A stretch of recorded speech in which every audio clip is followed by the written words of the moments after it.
Hello, everyone, and welcome to the first ever virtual salon at the Scoundrel and Scamp Theater. My name is Tyler Meyer, and I work as the director at the Poetry Center at the University of Arizona, but I'm also a proud board member at the Scoundrel and Scamp Theater. And so we're so delighted to have you here with us this evening. I want to encourage you, let us know that you're here by using the chat function if you're comfortable in the Zoom. And let us know that you're here. We're excited to hear from you. And if questions come up for you throughout the course of the evening about what you're hearing and listening to or about the theater, we welcome a chance to check in with those and to try to respond to those in real time. It's the season of the rectangle, and here we are in our rectangle broadcasting out to you. So let's wear our rectangles as well as we can. And in all seriousness, it's been a really challenging time for many, and there has been some suffering. And so we're grateful to you for making space for what art provides and what we can receive from art. And it teaches us certainly something about ourselves, but often and always something about the world around us as well. So this evening, I want to tell you a little bit about what's in store for us, and then we can move into some of the content. We are here for an adaptation of the Yellow Wallpaper. It was a stage, it's a story by the author Charlotte Perkins Gilman, and it was adapted for the stage. The story was published in 1892. For context, that was the same year, if you can imagine, a long, long time ago, the same year that Ellis Island opened.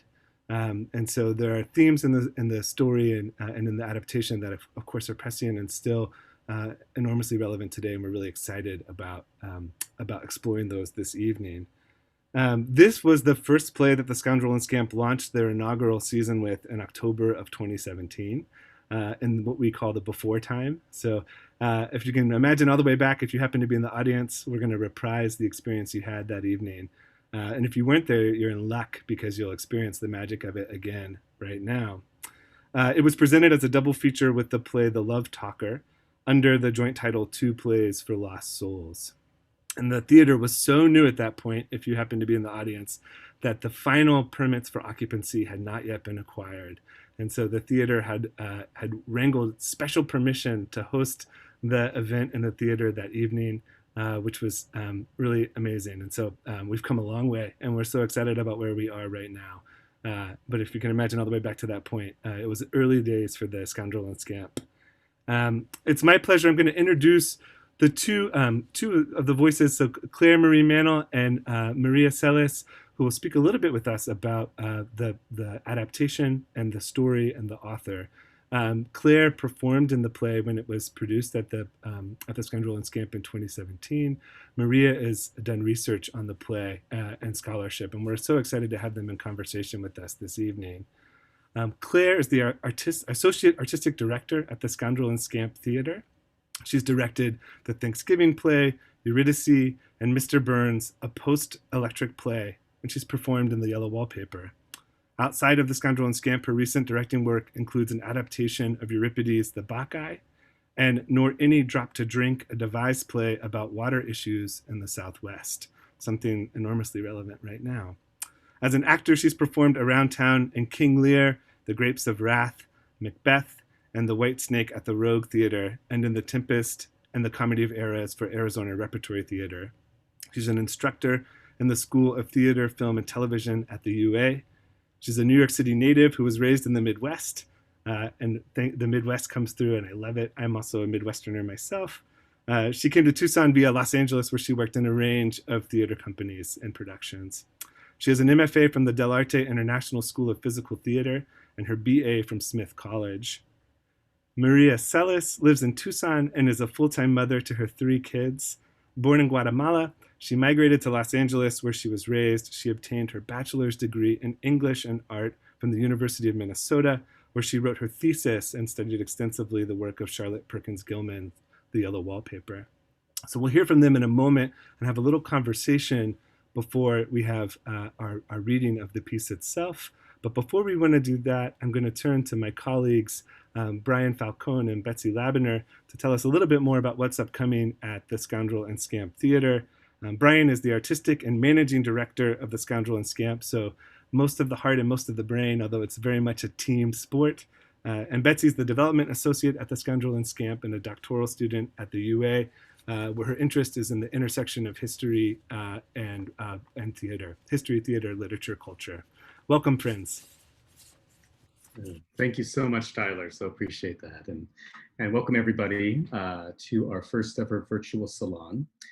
And I'm here with my associate Betsy, who works with us in development. And together we want to tell you a little bit about what's coming up here in the next little while. Similar to this virtual salon, when we had to shutter the theater back in March because of the pandemic, we had to rethink what theater might be in this new world. We wanted to be able to create theater that will still engage the mind's eye and doesn't try to do what television and film do best, but instead is its own reflection of our imaginations and talks about things that are really important to us right now. And so we just want to take the next few minutes just to share a little bit about our upcoming season, which a lot of it has been newly announced, so very excited about it. And so start off by telling you, actually, we have an event that's coming up. It's not part of our season, but we've been doing it every month the last while. We had an event called Late Night with Scoundrels for quite a while, which took place in our studio theater. And it was a small cabaret experience where artists would come in and perform. It was delightful. It felt very New York. But when we had to shutter, we had to figure out, well, what are we going to do? We still want to be able to showcase artists. And we came up with the idea of a cyber cabaret. And so we've been doing this for the last 4 months now. It is delightful. We've been getting audiences on both coasts. We've been able to incorporate artists to perform on both coasts. And so this next Saturday at 8 o'clock, we're going to be joined by Carly Preston, Vaughn Sweet, and John Keeney, among others. And they're going to be doing a series of performances and music, and it's just going to be a delightful time. So there's more information on our website if you're interested in checking that out. We also wanted to tell you a bit about our upstage, our main stage series. And really, when we had to shut down because of the pandemic, we really wanted to figure out, design a season that really spoke to the spirit of where we are right now. And we felt that a lot of what hurts the most is our inability to not come together in person, to have that communion, especially experiencing art that we all are so passionate about. And so we chose 5 plays that would really speak to that coming together, and also the uncertainty of peering into that dark mirror that is what's ahead of us, right? And so let's kick it off. I'll tell you a little bit about what we're going to be presenting online, and also in some cases outside, some cases inside, perhaps, if we can. But in the end, it's all work that many of you will be able to encounter no matter where you are, because we'll be broadcasting it, streaming on the internet. So Betsy, you want to tell us a bit about the first? So our first play is going to be a radio play, Magic. From the brilliantly twisted mind of Mikkel Mayer comes a dark new comedy that challenges the limits of theater's magic while simultaneously mashing up The Curse of the Optician, The Three Little Pigs, and curiously enough, Macbeth. And that is going to be done as a radio play, so really excited about that with full Foley and everything. Following that, we're going to be doing a work which is beloved by many a scamp, Herschel and the Hanukkah Goblins. It's adapted by Sherry Aronson from the book by Eric Kimmel. And it surrounds a story about a weary traveler named Herschel Ostropol, who approaches this village and finds that the entire village is dark and the townspeople are cowering in fear. And what he finds is that a band of frightful goblins have taken over the synagogue and driven the townspeople away. So, by wits alone, this clever trickster must face fearsome opponents over the course of the next 8 nights, and be successful, can bring the people together again. That is, we're planning to do as loading dock theater in our parking lot if conditions allow. But we'll also be broadcasting that over the internet. And following that, we will have Ada and the Engine, which is by Lauren Gunderson.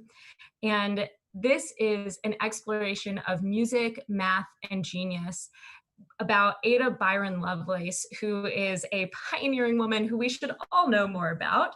She bucked the conventions of her Victorian time and came of age under a very stern mother, and of course in the shadow of her deeply scandalous father, Lord Byron. And we are able in this play to see her brilliance in conflict with the 19th century society's conventions. And really, we can thank her work for the fact that we're able to gather like this today. Very true. And we're going to follow that up with a new devised piece from the Fishbowl, which will be directed by artistic associate Wolf Boart. We're very excited about this. This is new voices, the new visions from a world interrupted. And it's being done in collaboration with the University of Arizona Theater Studies students. And so they're going to be working with Wolf to explore this new normal that we're in through the lens of early cinema and stage illusion. It's going to be delightful. And we're going to stay with Wolf Boart with our next one, which will be Letters End. You may remember that this was supposed to be part of our previous season, but as you know, with the theater shuttering, we had to put it off until this coming season. And this is going to be Wolf's return to the SNS stage with another solo physical comedy. In this play, what first appears to be a simple story about a man inhabiting a slightly off-kilter dead letter office becomes something altogether unexpected. And if you know Wolf's work, you know that for him, that is what we expect, something delightful and fresh. So that's our main stage season. So 5 plays that have a sense of magic and mystery, but also take a look at where we are right now as a society. Now, in addition to this, this year we are offering 4 plays as a play reading series. And we're particularly excited because this play reading series was put together with the minds of the Jubilee Season movement, which is a national movement right now to support a diverse, inclusive, and intersectional vision of the year as a way of celebrating the work of traditionally marginalized voices. So we have a very diverse, very interesting, fascinating, complex, challenging series of readings put together for you. And yeah, why don't you tell us about the first one, Betsy? Up first, we'll have The Crack. And this is the winner of our Plays in Translation contest.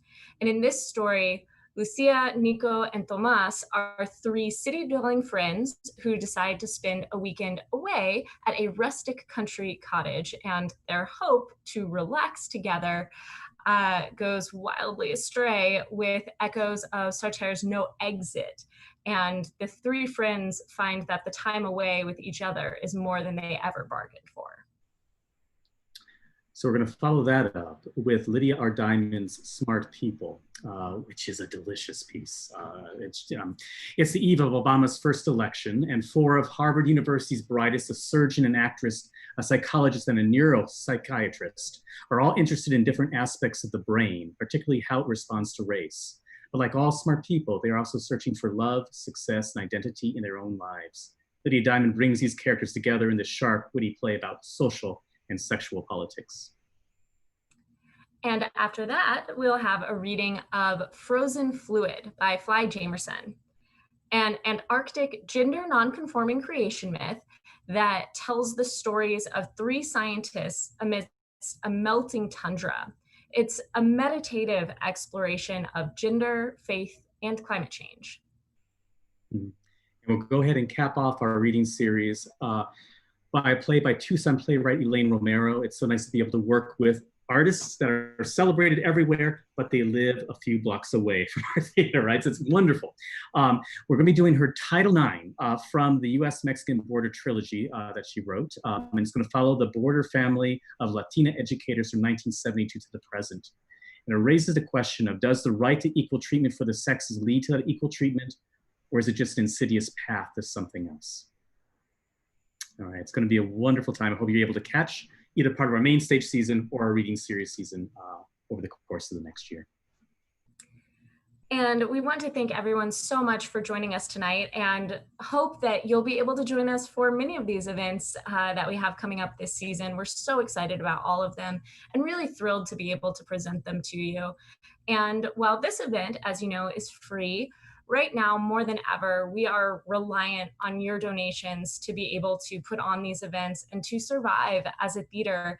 And so we thank you for your love in the form of your presence. And if you are able to either donate or perhaps join us as a Scoundrel Society member, we would be deeply appreciative of anything that you can contribute. So thank you again. Thank you so much. And we've talked about so many other events, but we have an exciting event to do tonight. And so with that, let's turn it back over to Tyler, and let's move our way into the Yellow Wallpaper.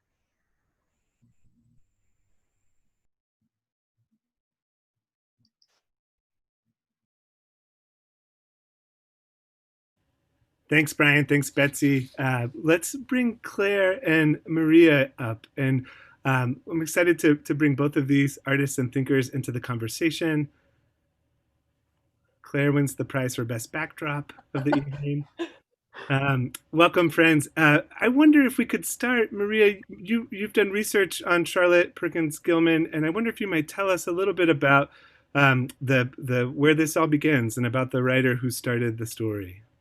Great. So I've written a little bit about her background, so I'm just going to go ahead and read it for you guys. Charlotte Perkins Gilman was one of the most prominent feminists of her time. The Yellow Wallpaper was written after her third experience with depression, the first starting at the age of 22. Her second was postpartum depression at 25 years old, and this was a year after giving birth. And 2 years later, her third bout at the age of 27, she is sent to a nerve specialist called Dr. S. Weir Mitchell. He's one of the most prominent specialists at the time. His prescription at the time was that she devote herself, and I'm quoting, to 2 hours of intellectual work a day and never touch a pen, brush, or pencil as long as she lived. She lasted 1 month in his sanatorium and returned home. Gilman writes that in the sanatorium, she would crawl into remote closets and under beds to hide from the grinding pressure of that profound distress. In an article called Why I Wrote the Yellow Wallpaper, Gilman writes, I cast the notice specialist's advice to the winds and went to work again. Work, the normal life of every human being. Work in which is joy and growth and service, without which one is a pauper and a parasite. Gilman decides to leave her husband at this time and her daughter.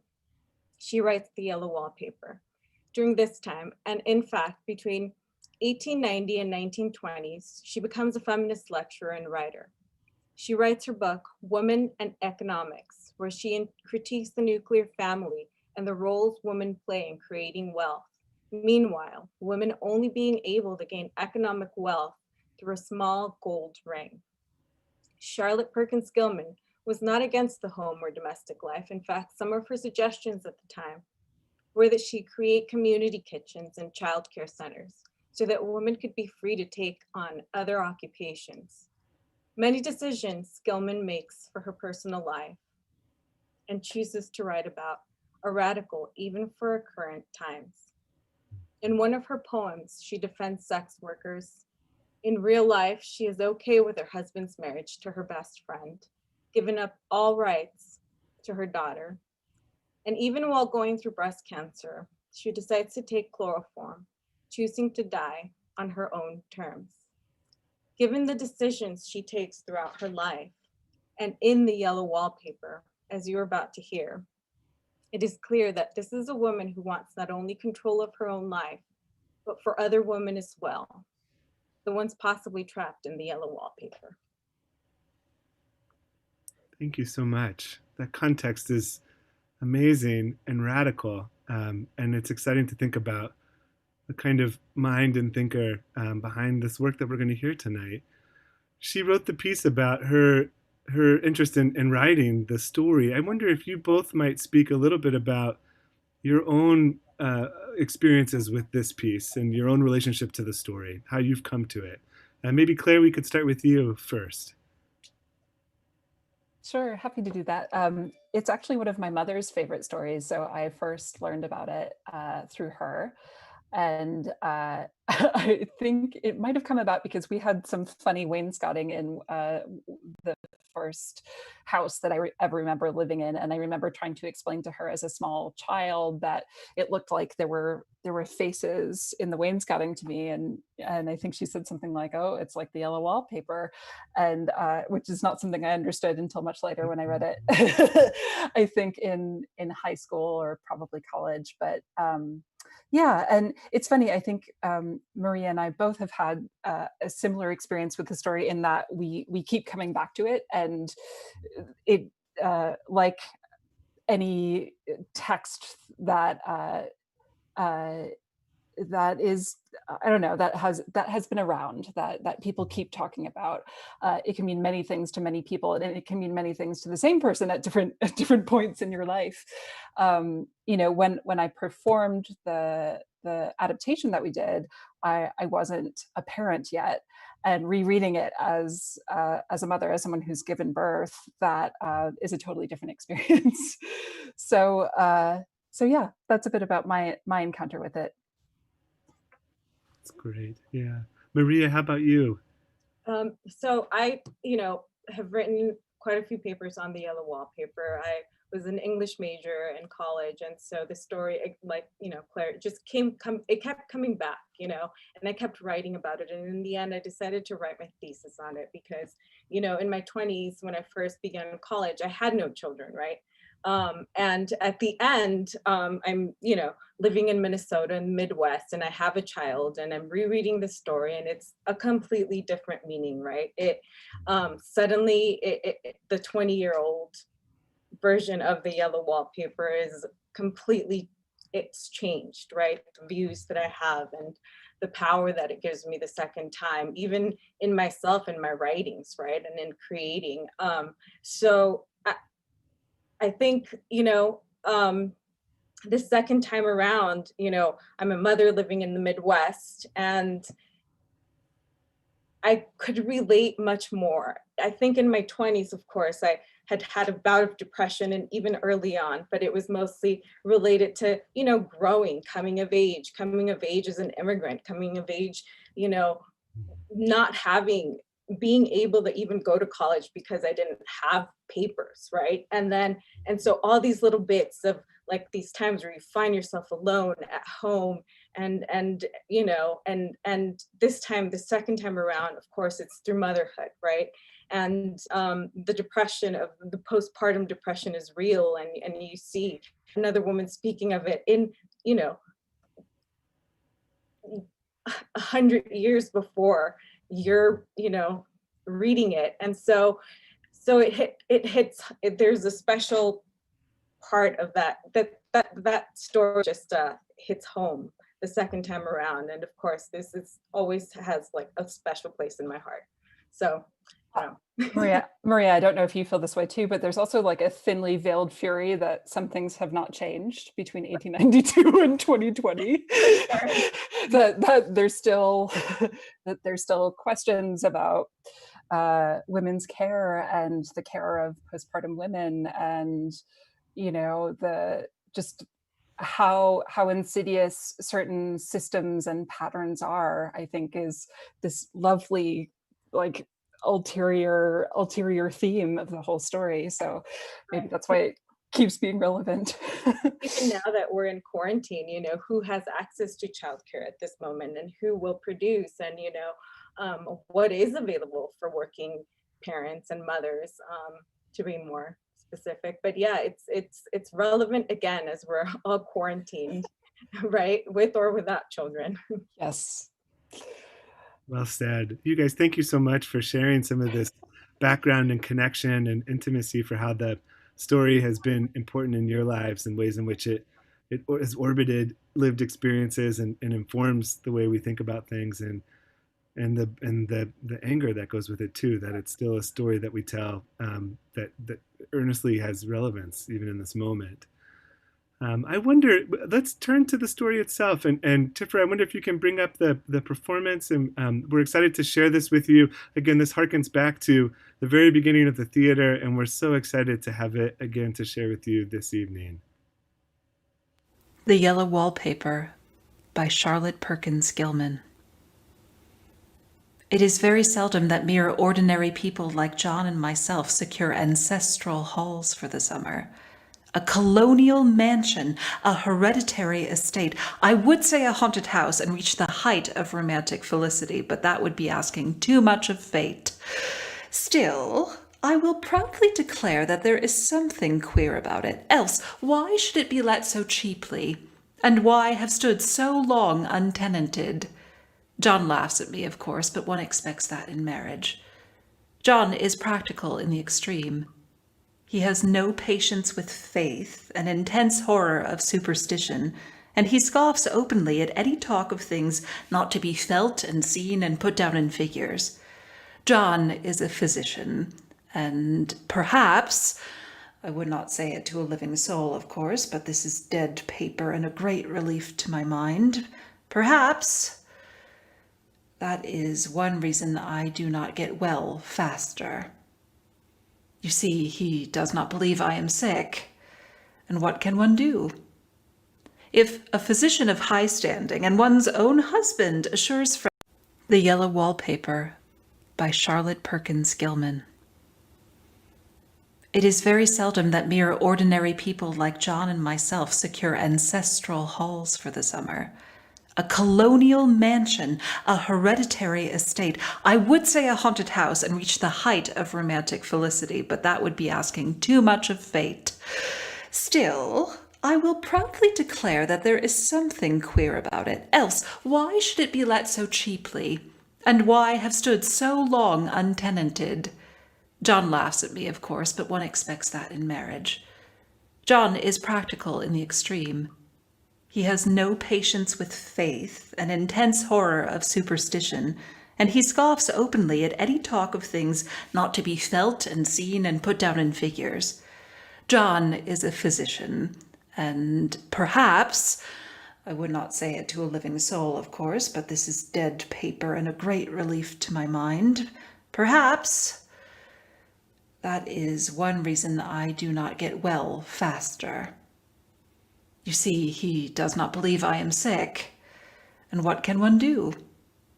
If a physician of high standing and one's own husband assures friends and relatives that there is really nothing the matter with one but temporary nervous depression, a slight hysterical tendency, what is one to do? My brother is also a physician and also of high standing, and he says the same thing. So, I take phosphates or phosphites, whichever it is, and tonics, and journeys, and air, and exercise, and am absolutely forbidden to work until I am well again. Personally, I disagree with their ideas. Personally, I believe that congenial work with excitement and change would do me good. But what is one to do? I did write for a while in spite of them, but it does exhaust me a good deal, having to be so sly about it, or else meet with heavy opposition. I sometimes fancy that in my condition, if I had less opposition and more society and stimulus. But John says the very worst thing I can do is to think about my condition, and I confess it always makes me feel bad. So I will let it alone and talk about the house. The most beautiful place. It is quite alone, standing well back from the road, quite 3 miles from the village. It makes me think of English places that you read about, for there are hedges and walls and gates that lock, and lots of separate little houses for the gardeners and people. There is a delicious garden. I never saw such a garden, large and shady, full of box-bordered paths and lined with long grape-covered arbors with seats under them. There were greenhouses too, but they are all broken now. There was some legal trouble, I believe, something about the heirs and the co-heirs. Anyhow, the place has been empty for years. That spoils my ghostliness, I am afraid, but I don't care. There is something strange about the house. I can feel it. I even said so to John one moonlit evening, but he said what I felt was a draught and shut the window. I get unreasonably angry with John sometimes. I'm sure I never used to be so sensitive. I think it is due to this nervous condition. But John says if I feel so, I shall neglect proper self-control. So I take pains to control myself, before him, at least, and that makes me very tired. I don't like our room a bit. I wanted one downstairs that opened on the piazza and had roses all over the window and such pretty old-fashioned chintz hangings, but John would not hear of it. He said there was only one window and not room for 2 beds and no near room for him if he took another. He is very careful and loving and hardly lets me stir without special direction. I have a schedule prescription for each hour in the day. He takes all care from me, and so I feel basely ungrateful not to value it more. He said we came here solely on my account, that I was to have perfect rest and all the air I could get. Your exercise depends on your strength, my dear, said he, and your food somewhat on your appetite, but air you can absorb all the time. So we took the nursery at the top of the house. It is a big, airy room, the whole floor nearly, with windows that look always, and air and sunshine galore. It was a nursery first, and then playroom and gymnasium, I should judge, for the windows are barred for little children, and there are rings and things in the walls. The paint and paper look as if a boys' school had used it. It is stripped off, the paper, in great patches all around the head of my bed, about as far as I can reach, and in a great place on the other side of the room, low down. I never saw a worse paper in my life. One of those sprawling, flamboyant patterns committing every artistic sin. It is dull enough to confuse the eye in following, pronounced enough to constantly irritate and provoke study, and when you follow the lame, uncertain curves for a little distance, they suddenly commit suicide, plunge off at outrageous angles, destroy themselves in unheard-of contradictions. The color is repellent, almost revolting, a smoldering, unclean yellow, strangely faded by the slow-turning sunlight. It is a dull, yet lurid orange in some places, a sickly sulfur tint in others. No wonder the children hated it. I should hate it myself if I had to live in this room long. There comes John, and I must put this away. He hates to have me write a word. We have been here 2 weeks, and I haven't felt like writing before since that first day. I am sitting by the window now, up in this atrocious nursery, and there is nothing to hinder my writing as much as I please, save lack of strength. John is away all day, and even some nights when his cases are serious. I'm glad my case is not serious, but these nervous troubles are dreadfully depressing. John does not know how much I really suffer. He knows there is no reason to suffer, and that satisfies him. Of course, it is only nervousness. It does weigh on me so not to do my duty in any way. I meant to be such a help to John, such a real rest and comfort. And here I am, a comparative burden already. Nobody would believe what an effort it is to do what little I am able, to dress and entertain and order things. It is fortunate Mary is so good with the baby. Such a dear baby. And yet I cannot be with him. It makes me so nervous. I suppose John never was nervous in his life. He laughs at me so about this paper. At first, he meant to repaper the room, but afterwards he said that I was letting it get the better of me, and that nothing was worse for a nervous patient than to give way to such fancies. He said that after the wallpaper was changed, it could be the heavy bedstead, and then the barred windows, and then that gate at the head of the stairs, and so on. You know the place is doing you good, he said, and really, dear, I don't care to renovate the house just for 3 months' rental. Then let's go downstairs, I said. There are such pretty rooms there. Then he took me in his arms and called me a blessed little goose and said he would go down to the cellar if I wished and have it whitewashed into the bargain. But he is right enough about the beds and windows and things. It is an airy and comfortable room, as anyone need wish, and of course I would not be so silly as to make him uncomfortable just for a whim. I'm really getting quite fond of the room, all but that horrid paper. Out of one window I can see the garden, those mysterious deep-shaded arbors, the riotous old-fashioned flowers and bushes and gnarly trees. Out of another I get a lovely view of the bay and a little private wharf belonging to the estate. There is a beautiful shaded lane that runs down there from the house.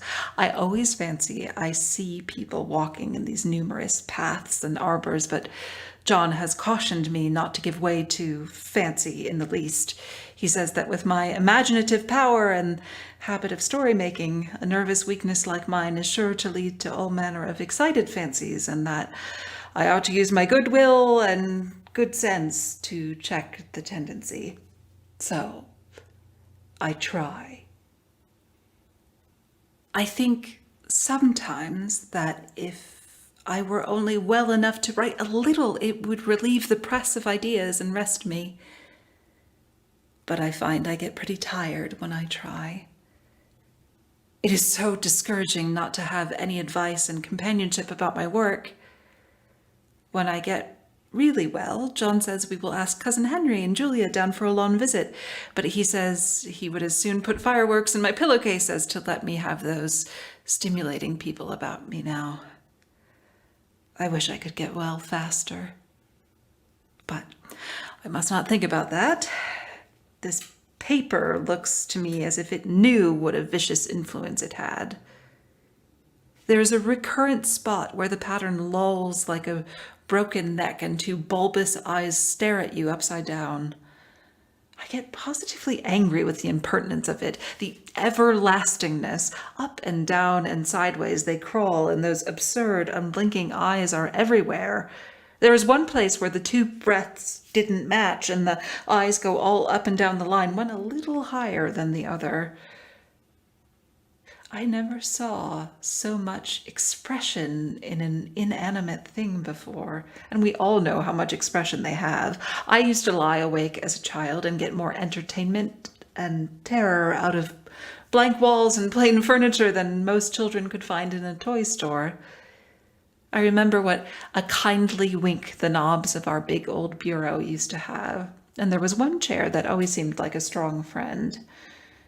I used to feel that if any of the other things looked too fierce, I could always hop into that chair and be safe. The furniture in this room is no worse than inharmonious, however, for we had to bring it all from downstairs. I suppose when this was used as a playroom, they had to take the nursery things out, and no wonder. I never saw such ravages as the children have made here. The wallpaper, as I said before, is torn off in spots, and it sticketh closer than a brother. They must have had perseverance as well as hatred. Then the floor is scratched and gouged and splintered. The plaster itself is dug out here and there, and this great heavy bed, which is all we found in the room, looks as if it had been through the wars. But I don't mind a bit, only the paper. There comes John's sister, such a dear girl as she is and so careful of me. I must not let her find me writing. She is a perfect and enthusiastic housekeeper and hopes for no better profession. I verily believe she thinks it is the writing which has made me sick. But I can write when she is out and see her a long way off from these windows. There is one that commands the road, a lovely, shaded, winding road, and one that just looks off over the country. A lovely country, too, full of great elms and velvet meadows. This wallpaper has a kind of sub-pattern in a different shade, a particularly irritating one, for you can only see it in certain lights and not clearly then. But in the places where it isn't faded and where the sun is just so, I can see a strange, provoking, formless sort of figure that seems to skulk about behind that silly and conspicuous front design. There's Sister on the stairs. Well, the 4th of July is over. The people are gone, and I am tired out. John thought it might do me good to see a little company, so we just had Mother and Nellie and the children down for a week. Of course, I didn't do a thing. Jenny sees to everything now. But it tired me all the same. John says if I don't pick up faster, he shall send me to Ware Mitchell in the fall. But I don't want to go there at all. I had a friend who was in his hands once, and she says he is just like John and my brother, only more so. Besides, it is such an undertaking to go so far. I don't feel as if it was worthwhile to turn my hand over for anything, and I'm getting dreadfully fretful and querulous. I cry at nothing, and I cry most of the time. Of course, I don't when John is here or anybody else, but when I am alone. And I am alone a good deal just now. John is kept in town very often by serious cases, and Jenny is good and lets me alone when I want her to. So I walk a little in the garden or down that lovely lane, sit on the porch under the roses, and lie down up here a good deal. I'm getting really fond of the room in spite of the wallpaper. Perhaps because of the wallpaper. It dwells in my mind so. I lie here on this great immovable bed. It is nailed down, I believe, and follow that pattern about by the hour. It is as good as gymnastics, I assure you. I start, we'll say, at the bottom, down in the corner over there where it has not been touched, and I determine for the 1000th time that I will follow that pointless pattern to some sort of a conclusion. I know a little of the principle of design, and I know this thing was not arranged on any laws of radiation or alternation or repetition or symmetry or anything else that I ever heard of. It is repeated, of course, by the breaths, but not otherwise. Looked at in one way, each breath stands alone. The bloated curves and flourishes, a kind of debased Romanesque with delirium tremens, go waddling up and down in isolated columns of fatuity. But, on the other hand, they connect diagonally, and the sprawling outlines run off in great slanting waves of optic horror, like a lot of wallowing seaweeds in full chase. The whole thing goes horizontally, too, at least it seems so, and I exhaust myself in trying to distinguish the order of its going in that direction. They have used a horizontal breath for a frieze, and that adds wonderfully to the confusion. There is one end of the room where it is almost intact, and there, when the cross lights fade and the low sun shines directly upon it, I can almost fancy radiation after all. The interminable grotesques seem to form around a common center and rush off into headlong plunges of equal distraction. It makes me tired to follow it. I will take a nap, I guess. I don't know why I should write this. I don't want to. I don't feel able. And I know John would think it absurd, but I must say what I feel and think in some way. It is such a relief. But the effort is getting to be greater than the relief. Half the time now I am awfully lazy and lie down ever so much. John says I mustn't lose my strength and has me take cod liver oil and lots of tonics and things, to say nothing of the ale and wine and rare meat. Dear John, he loves me very dearly and hates to have me sick. I tried to have a real, earnest, reasonable talk with him the other day and tell him how I wish he would let me go and make a visit to Cousin Henry and Julia, but he said I wasn't able to go, nor able to stand it after I got there, and I did not make out a very good case for myself, for I was crying before I had finished. It is getting to be a great effort for me to think straight. Just this nervous weakness, I suppose.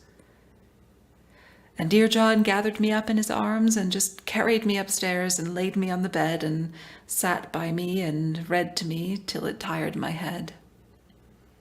He said I was his darling and his comfort and all he had, and that I must take care of myself for his sake and keep well. He says no one but myself can help me out of it, that I must use my will and self-control and not let any silly fancies run away with me. There's one comfort. The baby is well and happy and does not have to occupy this nursery with the horrid wallpaper. If we had not used it, that blessed child would have, what a fortunate escape. Why, I wouldn't have a child of mine, an impressionable little thing, live in such a room for worlds. I never thought of it before, but it is lucky that John kept me here after all. I can stand it so much easier than a baby. You see? Of course, I never mention it to them anymore. I am too wise, but I keep watch of it all the same. There are things in this paper that nobody knows but me, or ever will. Behind that outside pattern, the dim shapes get clearer every day. It is always the same shape, only very numerous. And it is like a woman stooping down and creeping about behind that pattern. I don't like it a bit. I wonder, I begin to think, I wish John would take me away from here. It is so hard to talk with John about my case because he is so wise and because he loves me so. But I tried it last night. It was moonlight. The moon shines in all around just as the sun does. I hate to see it sometimes. It creeps so slowly and always comes in by one window or another. John was asleep and I hated to wake him, so I kept still and watched the moonlight on that undulating wallpaper till I felt creepy. The faint figure behind seemed to shake the pattern just as if she wanted to get out. I got up softly and went to feel and see if the paper did move, and when I came back, John was awake. "What is it, little girl?" he said. "Don't go walking about like that, you'll get cold." I thought it was a good time to talk, so I told him that I really was not gaining here and that I wished he would take me away. "Why, darling?" said he. "Our lease will be up in 3 weeks, and I can't see how to leave before. The repairs are not done at home, and I cannot possibly leave town just now. Of course, if you were in any danger, I could and would, but you really are better, dear, whether you can see it or not. I am a doctor, dear, and I know. You are gaining flesh and color, your appetite is better. I really feel much easier about you." "I don't weigh a bit more," said I, "nor as much, and my appetite may be better in the evening when you are here, but it is worse in the morning when you are away." "Bless her little heart," said he with a big hug. "She shall be as sick as she pleases. But now let's improve the shining hours by going to sleep and talk about it in the morning." "And you won't go away?" I asked gloomily. "Why, how can I, dear? It is only 3 weeks more, and then we will have a nice little trip of a few days while Jenny is getting the house ready. Really, dear, you are better." "Better in body, perhaps," I began, and stopped short, for he sat up straight and looked at me with such a stern, reproachful look that I could not say another word. "My darling," said he, "I beg of you, for my sake and for our child's sake, as well as for your own, that you will never for one instant let that idea enter your mind. There is nothing so dangerous, so fascinating to a temperament like yours. It is a false and foolish fancy. Can you not trust me as a physician when I tell you so?" So, of course, I said no more on that score, and we went to sleep before long. He thought I was asleep first, but I wasn't, and lay there for hours, trying to decide whether that front pattern and the back pattern really did move together or separately. On a pattern like this, by daylight, there is a lack of sequence, a defiance of law that is a constant irritant to a normal mind. The color is hideous enough and unreliable enough and infuriating enough, but the pattern is torturing. You think you have mastered it, but just as you get well underway in following, it turns a back somersault, and there you are. It slaps you in the face, knocks you down, and tramples upon you. It is like a bad dream. The outside pattern is a florid arabesque reminding one of a fungus. If you can imagine a toadstool in joints, an interminable string of toadstools budding and sprouting in endless convolutions, why, that is something like it. That is, sometimes. There is one marked peculiarity about this paper, a thing nobody seems to notice but myself, and that is that it changes as the light changes. When the sun shoots in through the east window, I always watch for that first long, straight ray. It changes so quickly that I can never quite believe it. That is why I watch it always. By moonlight, the moon shines in all night when there is a moon. I wouldn't know it was the same paper.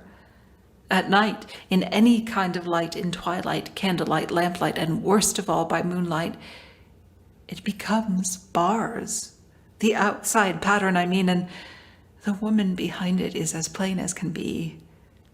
I didn't realize for a long time what the thing was that showed behind that dim sum pattern, but now I am quite sure it is a woman. By daylight, she is subdued, quiet.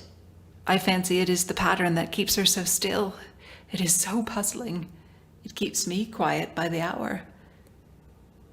I lie down ever so much now. John says it is good for me to sleep all I can. Indeed, he started the habit by making me lie down for an hour after each meal. It is a very bad habit, I am convinced, for you see, I don't sleep. And that cultivates deceit, for I don't tell them I'm awake. Oh no. The fact is, I'm getting a little afraid of John. He seems very queer sometimes, and even Jenny has an inexplicable look. It strikes me occasionally, just as a scientific hypothesis, that perhaps it is the paper. I have watched John when he did not know I was looking and come into the room suddenly on the most innocent excuses, and I've caught him several times looking at the paper, and Jenny too. I caught Jenny with her hand on it once. She didn't know I was in the room, and when I asked her in a very quiet voice with the most restrained manner possible what she was doing with the paper, she turned around as if she had been caught stealing and looked quite angry and asked me why I should frighten her so.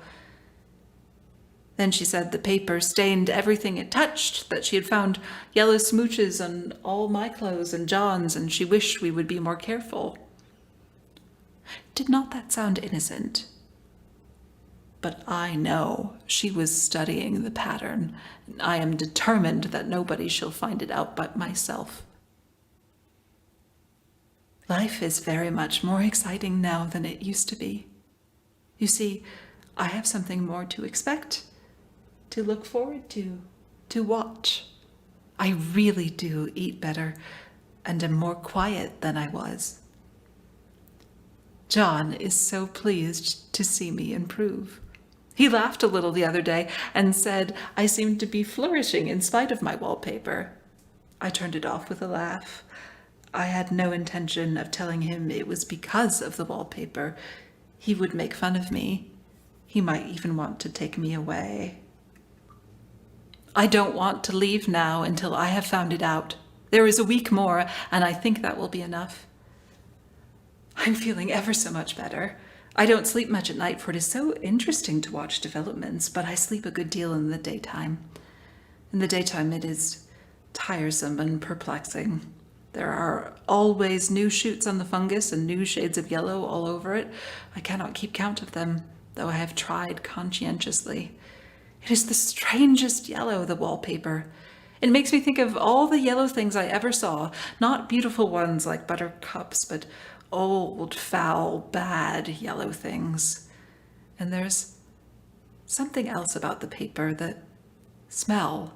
I noticed it the moment we came into the room, but with so much air and sun, it was not bad. Now we have had a week of fog and rain, and whether the windows are open or not, the smell is here. It creeps all over the house. I find it hovering in the dining room, skulking in the parlor, hiding in the hall, lying in wait for me on the stairs. It gets into my hair.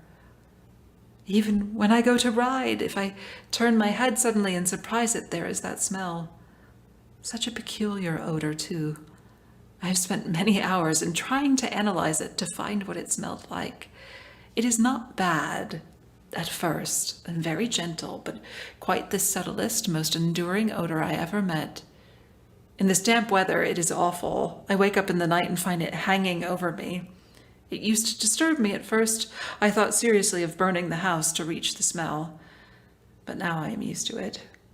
The only thing I can think of is that it is like the color of the paper, a yellow smell. There is a very funny mark on this wall, low down near the mop board, a streak that runs around the room. It goes behind every piece of furniture except the bed, a long, straight, even smooch, as if it had been rubbed over and over. I wonder how it was done and who did it and what they did it for. Round and round and round and round and round. It makes me dizzy. I really have discovered something at last. Through watching so much at night when it changes so, I have finally found out. The front pattern does move. And no wonder the woman behind shakes it. Sometimes I think there are a great many women behind, and sometimes only one, and she crawls around fast, and her crawling shakes it all over. Then in the very bright spots, she keeps still. And in the very shady spots, she just takes hold of the bars and shakes them hard. And she is all the time trying to climb through, but nobody could climb through that pattern. It strangles so. I think that is why it has so many heads. They get through, and then the pattern strangles them off and turns them upside down and makes their eyes white. If those heads were covered or taken off, it would not be half so bad. I think that woman gets out in the daytime. And I'll tell you why, privately. I've seen her. I can see her out of every one of my windows. It is the same woman I know, for she is always creeping, and most women do not creep by daylight. I see her on that long road under the trees creeping along, and when a carriage comes, she hides under the blackberry vines. I don't blame her a bit. It must be very humiliating to be caught creeping by daylight. I always lock the door when I creep by daylight. I can't do it at night, for I know John would suspect something at once. And John is so queer now that I don't want to irritate him. I wish he would take another room. Besides, I don't want anybody to get that woman out at night but myself. I often wonder if I could see her out of all of the windows at once. But turning as fast as I can only see out of one at one time. And though I always see her, she may be able to creep faster than I can turn. I have watched her sometimes away off in the open country, creeping as fast as a cloud shadow in a high wind. If only that top pattern could be gotten off from the under one, I mean to try it little by little. I have found out another funny thing, but I shan't tell it this time. It does not do to trust people too much. There are only 2 more days to get this paper off, and I believe John is beginning to notice. I don't like the look in his eyes. And I heard him ask Jenny a lot of professional questions about me. She had a very good report to give. She said I slept a good deal in the daytime. John knows I don't sleep very well at night, for I am so quiet.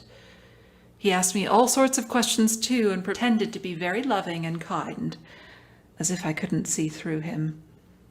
Still, I don't wonder he acts so, sleeping under this paper for 3 months.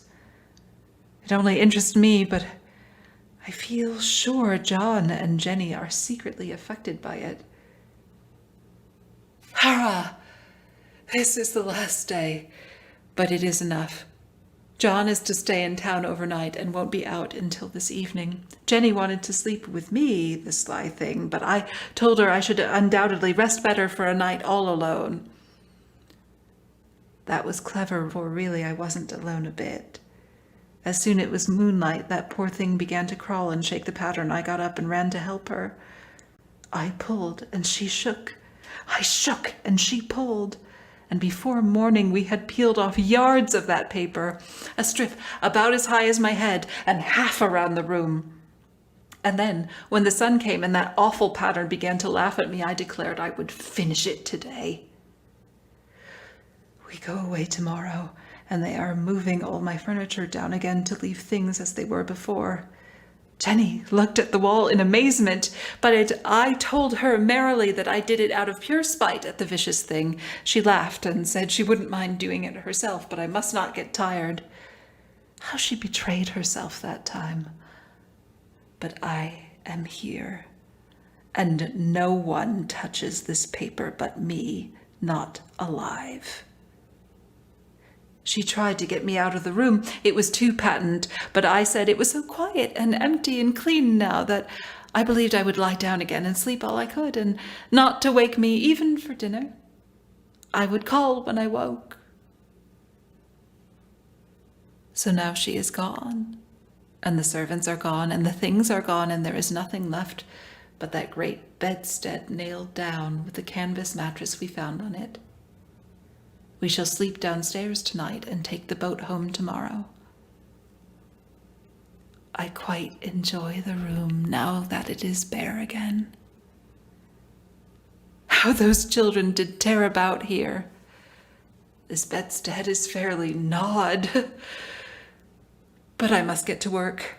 I have locked the door and throw the key down into the front path. I don't want to go out, and I don't want to have anybody come in till John comes. I want to astonish him. I've got a rope up here that even Jenny didn't find. If that woman does get out and tries to get away, I can tie her. But I forgot I could not reach far without anything to stand on. This bed will not move. I have tried to lift it and push it until I was lame, and then I got angry, so I bit off a little piece at one corner, but it hurt my teeth.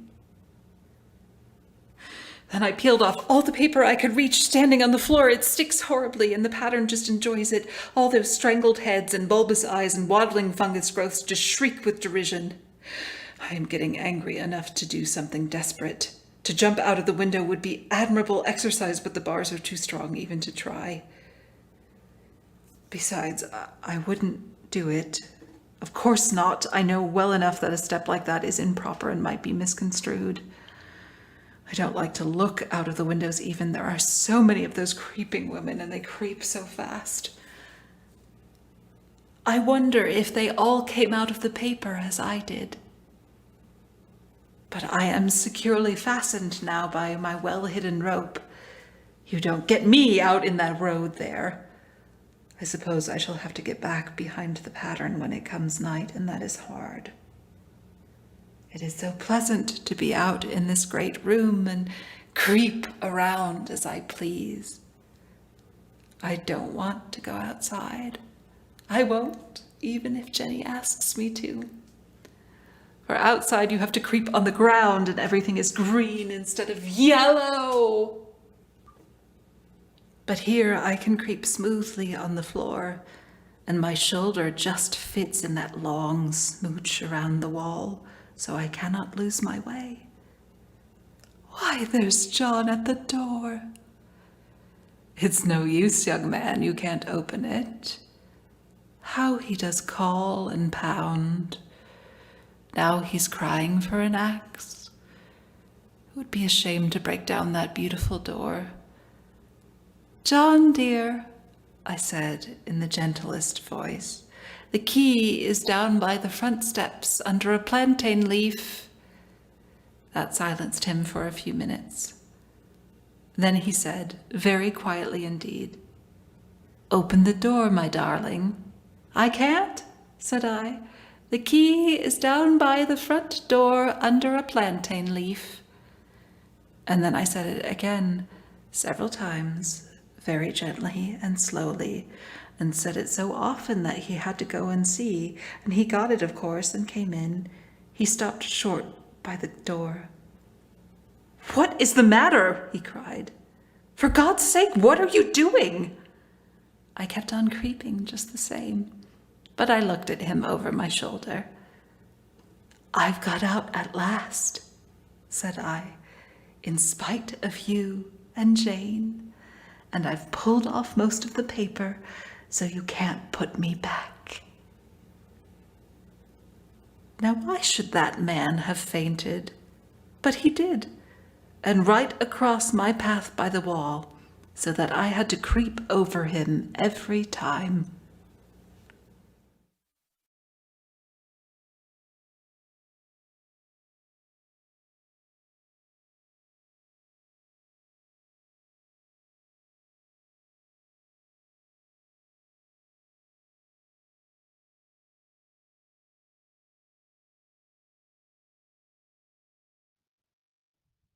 Wow, what an amazing, amazing performance. Claire, thank you so much.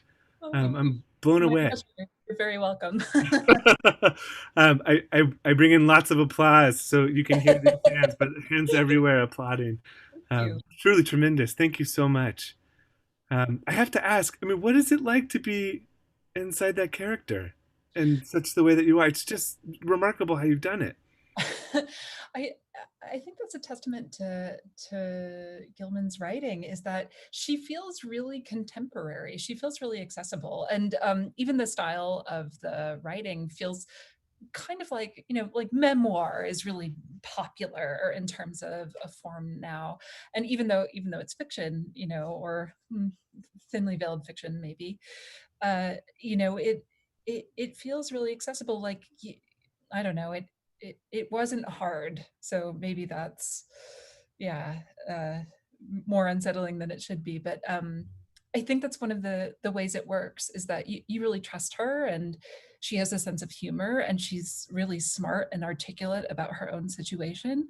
And I think one of the most tragic things about it is you get the sense that her psychotic break may have been prevented if she was only treated as an agency of her own authority, if she was just trusted.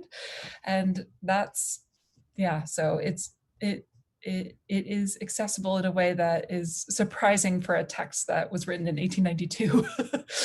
Yeah, you both talked about this, the way in which the experience of the text has felt relevant in a way in your own experience. Could you talk maybe about what it feels like to read, to have an experience with a piece of art and to see some aspect of your own experience within it somehow?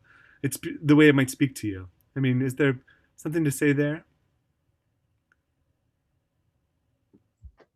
Oh, there's so many things that speak to you, whether it's just, uh, you can relate to her mind, or maybe something like her imagination. Like, she's a writer, she's a creative person, she has an overactive imagination, which is kind of used against her. And they're like, don't imagine anything, don't write anything, don't be creative, it's bad for you. Which then it becomes more compulsive for her. But so I think, something as simple as relating to how she sees the inanimate objects of things. So, like, that she has this tendency to see into things a little bit more, even from when she was a kid. So that's definitely something I related to, that I had a dramatic imagination even as a little kid. Can't believe it at all.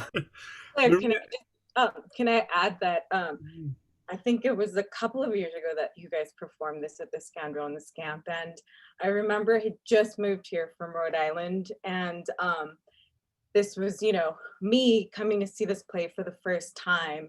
And I was really excited because in my experience as an English major, when you see Shakespeare live, it's very different than reading it, right? It's, and so you doing it live, it took a different form. And, at that point in my personal life, I had just declined an MFA at Rhode Island School of Design to move here for my husband, who got, this ultimate amazing job at, the geography department at the U of A. And so here I am ready to jump into textiles, and we do this move. And then here you pop in with the Yellow Wallpaper again, Scoundrel and Scamp. And I'm like, dang, I'm feeling it now as the creative person. But it's pretty interesting, the sort of parallel lives, that, I don't know, you, Claire, Charlotte, can I call her Charlotte since, I've studied her so much? I don't know.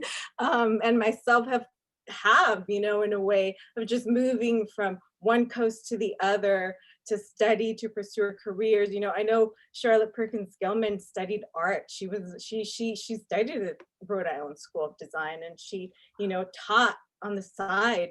She taught art, and And so when I read this story, I also, the images in there, they're so real, they're so beautiful, and I can see her creative, artist type also in the play, but also just watching you, 2 years ago do this role. I don't know, it was so beautiful. I just remember being in tears, and this was again for a completely different reason this third time around or whatever it was. But anyway, it was so good to hear your voice again. Such a beautiful read. Thank you. Yeah, Thanks. hear, hear. Yeah. Absolutely gorgeous. And this time through, I mean, I couldn't help but think about the ways in which the ways that we're experiencing the world now with the pandemic, and the way we experience space now, and more time in our houses, more time in less time together. There's an element that speaks differently to me hearing it now than it did when I heard it performed on the stage. Yeah, and that's a really good point that I wanted to make, Tyler, because there's a small distinction is that we did an adaptation of the story for the stage, and the read that you just heard was the story itself. So it's slightly different. So there's little more things that you don't want to take time on stage, but that if you're just listening to it, you can go a little more into the descriptions of things as opposed to showing them and feeling them. So just a small, but yeah, the really staring at something in your house, I think is really relevant at the moment. Well, thank you guys both so much for being here. We're so grateful, and truly, Claire, what a beautiful read. It's just amazing to hear it through your eyes and through your mind. So thanks. That's one of the benefits. One of the lessons of the pandemic is how do we create even with these extenuating circumstances. And we have lots of other stories, both for Scoundrels and Scamps online. So check out those online stories. Thank you. I want to bring Brian back. And while Brian's coming back to visit with us, I'd like to just make a plug for the theater. To all those who have listened, if you've enjoyed this evening, if you've had a great experience with us, if you care about art, I hope you'll step up and consider a donation to the theater like my family does, and that we're so excited and proud to make from our household. The cultural sector has been hit so hard, and the performing arts perhaps hardest among all. And so if you're able to make a gift to support the work of the theater, we want to make sure that that there's a theater that welcomes you back when it's safe to do so. So join me in making a gift to the Scoundrel and Scamp, and join me in attending the upcoming season and upcoming events. Brian, can you tell us a little bit more about what to expect coming next? Absolutely, and I just want to say this was so much fun. So we want to do it again. So we are planning to do another virtual salon in September. A date is yet to be solidified. But the exciting content that we're building right now is because of a grant from the Arts Foundation of Tucson and Southern Arizona to help us pivot in this time of COVID. And what we've done is we have 3 artistic associates, artists that work with us at the Scoundrel and Scamp on a regular basis. And we've committed to creating spotlight videos of them, interviews of them talking about their work, their life in the theater, why the theater is important. And so in September, we're going to be presenting the first of those, which is to highlight the work of the incredible creative force that is Wolf Boart, who some of you may know by his work on Oaf, working with Matt Wally, and then Cloud Soup most recently. And he's just known worldwide for his works of music, visual splendor, and magic. And so we'll be sharing our interview with him, and also along some amazing footage from some of his other shows, non-Scoundrel and Scamp shows. But in addition to that, he's given us some home footage of him, a young Wolf Boart, which looks like it was created for some movie. It's amazing. And so you want to miss that. We'll be showcasing that, have an interview with Wolf, may invite in some other artists to go ahead and talk to you about physical theater and the work of Wolf. And we're so excited to celebrate him and share that with all of you. That'll be happening in September. I did want to say also that, like Claire mentioned, that the work that we're doing here with Yellow Wallpaper is all part of our online stories program, and we're going to be releasing this recording onto our Stories for Scoundrels section. So you want to come back here in the next week to take a look for that. But also just want to mention that it's not just stories like this for scoundrels that we're doing. We're also doing stories for scamps for the younger set. And we're doing a lot of folk tales. And with those, we're also releasing study guides, educational activities, some wonderful activities for kids to do in connection with these folk tales. So you want to check out our stories for scamps while you're at it too.